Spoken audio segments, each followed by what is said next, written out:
Welcome back to CountyLine TV, guys. I know it's not been real exciting, me working on my brother's Caprice, but I've had it here for a few weeks and I've been waiting on parts for a while, but they're all finally in. So we're gonna work on my brother's Caprice. That's what I've got here beside me. I think we went over the fact that I believe there is a bad, let me pull you guys off this tripod here, that I think we have a bad ignition control module, which is conveniently located right there on the front of the valve cover, right in there. And then so I bought one of those and some thermal paste to install it, and a new ignition coil, and what else, fuel pressure gauge just in case. Anyway, let's get to work. With the ignition control module being back in there, and then, you know, this stuff all being in the way, I think I'm gonna have to go ahead and get some of this off. Here goes the lens is a little dirty.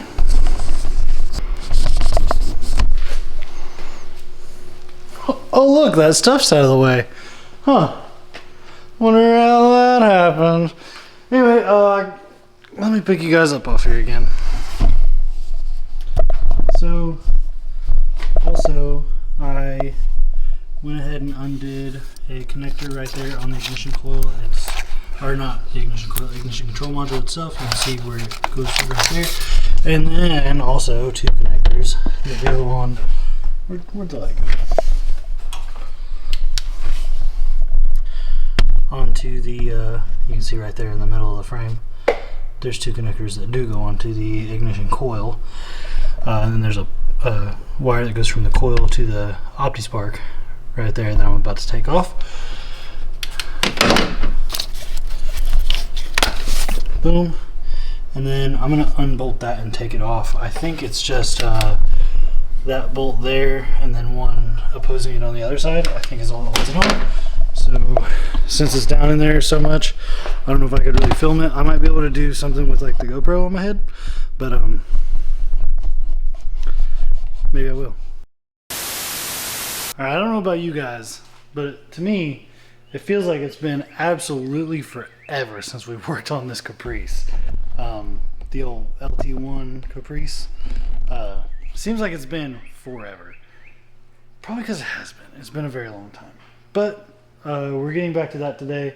I've just been really busy with that drift event last weekend, and leading up to that I was trying to get the car ready, the trailer ready, the truck ready, and then coming off of it I had to edit a bunch of videos and just other stuff, and I got my fence done except for the privacy slats and stuff, so it's just been a lot.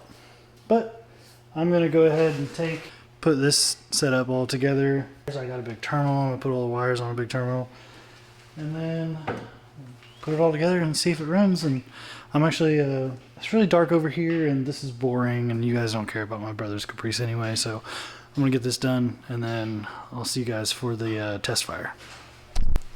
So I just got that all polished up and I'm assuming it's gonna start because it started before, it just didn't run for very long. It would run till like stuff heated up and separated or whatever. So since I'm assuming that it is going to start, I'm gonna go ahead and not shut this all the way, but just pull it down. And we're gonna flip flop the Corvette and the Caprice. That way the Caprice's exhaust can face out the door, since we're gonna have to let it sit and run to find out if it's fixed or not. So enjoy a little time lapse.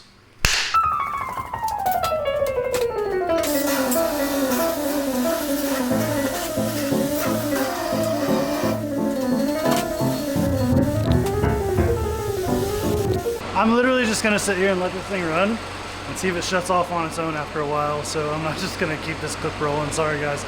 I'll let you know what happens here in like, if it runs for 15 minutes, we're gonna call it good, but I'll let you guys know. So that didn't work. It ran for 7 minutes. It shut off. Big sad. I don't know what to do. I called the parts store and was like, hey, I need a crank sensor, because a lot of you guys said that the crank sensor was the problem. Not necessarily YouTube, but like Facebook and whatever else too.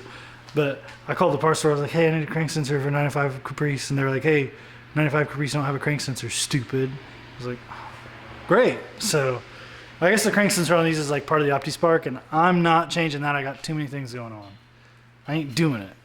Send it to a shop. We're gonna try a fuel filter change and stuff. I got that stuff laying around somewhere, so.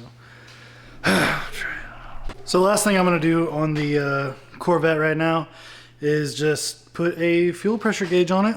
I don't know that it's losing fuel pressure, but it could be. It kind of acts like that whenever it's dying, because you can like give it throttle and it'll die instead of revving up.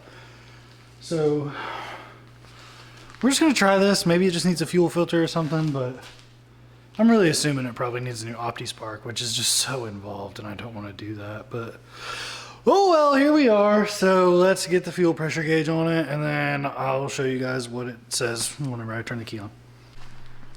So the type of fuel pressure gauge that I've got for this car is super simple. You just take the Schrader valve out of the fuel line itself using your same removal tool for like your valve stem cores.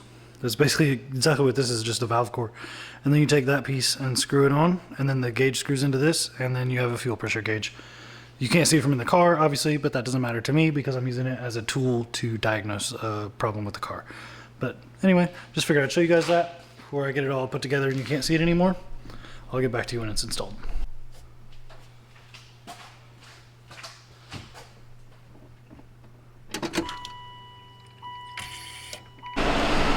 So I literally was driving this thing outside. My cameras keep swiveling on the freaking thing. I literally was driving this thing outside to park it and just leave it at its resting place for a while, I guess. But like, it's now been over 30 minutes and I just shut it off after the like 32-minute mark and started it back up, and it started right back up and it's still running. Like I think we might have fixed it. I think it was a fluke that it shut off the first time or something. I don't know.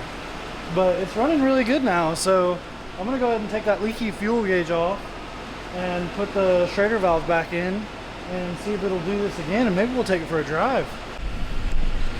All right, I got the fuel pressure gauge removed, got the Schrader valve back in. We shouldn't be leaking now. I did grab a fire extinguisher because we lost a lot of fuel in the engine bay, so I'm a little scared about that. But we're gonna take it for a drive. So let's go. This is, oh, I ain't got no headlights on. How do I work these? So obviously these are my car. All right, off we go. If it catches on fire, I'll try to record it. Or if it shuts off, I'll let you guys know, but I shouldn't vlog and drive. We all know I'm really bad at that. So see you hopefully back at the shop. Hopefully nothing bad happens. All right, so I let the Caprice idle for like 30 minutes or something. Took the leaky gauge off, let it idle for another 3 or 4.